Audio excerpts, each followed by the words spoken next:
What's up, everybody? I'm back up in Wisconsin. It's snowing again. It's looking like winter is never going to be over at this point. In this video, I want to give you guys some tips about fishing jigs. Now, these tips are going to be for beginners, or maybe you can even use them as an experienced angler. Hopefully these tips help you guys get more strikes and catch more fish. So let's get into it. So for tip number one, it's going to be about the trailer that you have on the jig. Now, this specific jig is on the larger side. It's a football head. I have on here a Berkeley Havoc Fatty Craw. Now, as you can see, it's not very straight with the jig. So to fix that, all you're going to do is take your two fingers like this and your thumb right here and just bend it a little bit, and it'll be perfectly straight, just like that. Now what that's doing is splitting the trailer just a little bit. After you trim this, whether it's a worm or a crawfish like this one, you might have to trim it up a little bit. This one isn't trimmed, but it still makes that bend because it's not used to being on the jig. This little trick will help it be straight and help you get that action with the two little craws.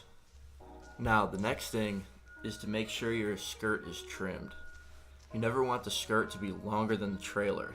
The craw legs won't move very freely, so you won't get the most action out of it.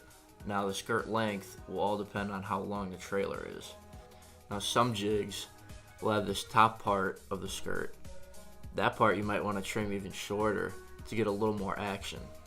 When you twitch your rod and have this skirt a little more shorter on the top, it'll give it more of a secondary action. The third tip is about the weed guard right here.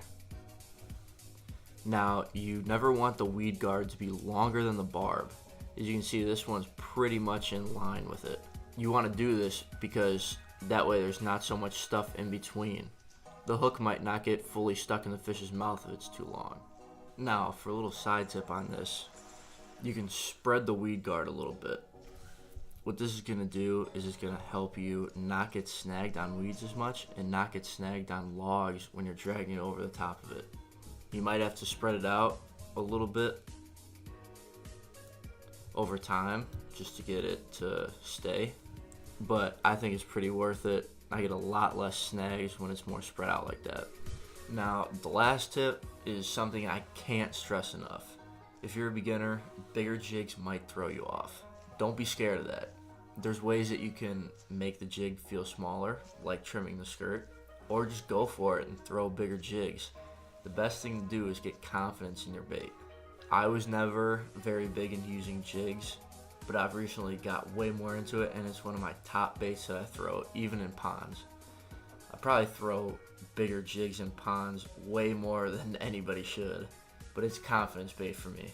Those big jigs get those big bites, and that'll give you the big fish that you're looking for. Now, none of these tips are guaranteeing you to catch more fish or catch bigger fish. I just want to help you get more confidence in this specific bait because these tips have helped me out a ton. I hope you guys have enjoyed this little informational video. Be sure to check me out on Instagram at Kyle D Fishes, Twitter at Kyle D Fishes, and click that subscribe button and the bell to get notified for when I upload videos. As always, guys, keep on fishing, and I'll see you in the next video. Later. I can feel your heartbeat cold.